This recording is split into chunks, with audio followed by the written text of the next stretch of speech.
Hello friends, જય માતાજી, જય દ્વારકાધીશ. અત્યારે વાગ્યા છે રાતના 10 અને અમે નીકળી ગયા છીએ જૂનાગઢ મહાશિવરાત્રિનો મેળો કરવા માટે ભવનાથ. અહીંયા જે ગેટ છે ત્યાં અમે બાઇક પાર્ક કરી દીધું અને એવું ડિસાઈડ કર્યું કે અહીંયાથી ભવનાથ સુધી ચાલીને જાશું. મેળાની વાત કરું તો અહીંયાનું આયોજન ખૂબ જ સારું અને ખૂબ જ વ્યવસ્થિત, બહુ પરફેક્ટ હતું અને સિક્યોરિટી બી ખૂબ સારી હતી ને એના માટે સેલ્યુટ છે ગુજરાત પોલીસને. તો આ અમે નીકળી ગયા વાતો કરતાં કરતાં, ગપ્પા મારતા મારતા મેળામાં. ને આ છે મારું પર્સનલ હસાવવાનું મશીન જે ઓલ ટાઈમ હસાવ્યા કરે. તો આગળ જાય એટલે દામોદર કુંડ આવે તો એવું ડિસાઈડ કર્યું કે પહેલાં દામોદર કુંડ જતા આવીએ, કેમ કે રિટર્નમાં પછી હાલીને જવાની હિંમત નહીં હોય, કેમ કે મેળામાં રખડીને થાકી ગયા હોય. તો અમે પહોંચી ગયા છીએ દામોદર કુંડ. અહીંયા તો ખૂબ શાંત વાતાવરણ હતું, કેમ કે ભીડ જરાય નહોતી. તો દામોદર કુંડથી પછી અમે આગળ ગયા, ત્યાં તો ખૂબ જ ટ્રાફિક હતી, તમે જોઈ શકો છો. ઓહ, યે કોણ હે, ઇસકા ચશ્મા कैसे गिर गया. અને અહીંયાથી આગળ જઈએ એટલે એક બહુ મસ્ત આર્ટિફિશિયલ વ્યૂ છે, આર્ટિફિશિયલ ગિરનાર કહી શકો તમે એમ.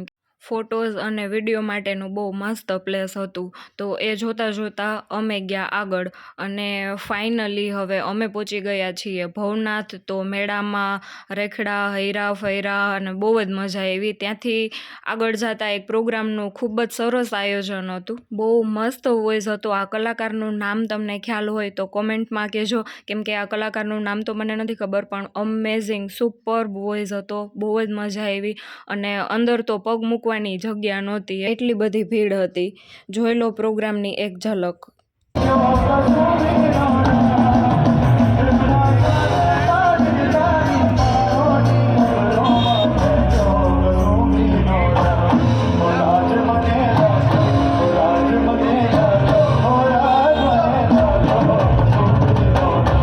રાતના વાગ્યા છે 2 અને અમે થઈ ગયા રિટર્ન. જેમ કે મેં પહેલાં જ કીધું હતું કે જાતી વખતે તો હાલીને જવાની હિંમત નહીં હોય, એટલે અમે કરાવી લીધી છે ઓટો. જાતી વખતે રસ્તામાં અમે ખાધો ગોલો, સાદો ગોલો, કેમ કે મને ક્રીમવાળો કે ડ્રાયફ્રૂટ્સવાળો ગોલો ન ભાવે, એટલે મારા માટે મેં ઓર્ડર કર્યો કાલા ખટ્ટા. જો કે અમે ડિસાઈડ કર્યું હતું કે બહારનું કાંઈ પણ ફાસ્ટ ફૂડ નથી ખાવું, કાંઈ ઠંડુ નથી ખાવું પીવું, એટલે અમે ઘરેથી જમીને જ ગયા હતા. તો એ છેલ્લે રહેવાનું તો નહીં જ. જોરદાર મજા પડી ગઈ મેળો કરવાની. તમે લોકો બી આવજો શિવરાત્રિનો મેળો કરવાને. જે લોકોએ આ મેળો કર્યો હોય એ કોમેન્ટમાં જરૂરથી જણાવજો. જો આ વ્લોગ તમને ગમ્યો હોય તો please like, share, comment and subscribe. Bye bye.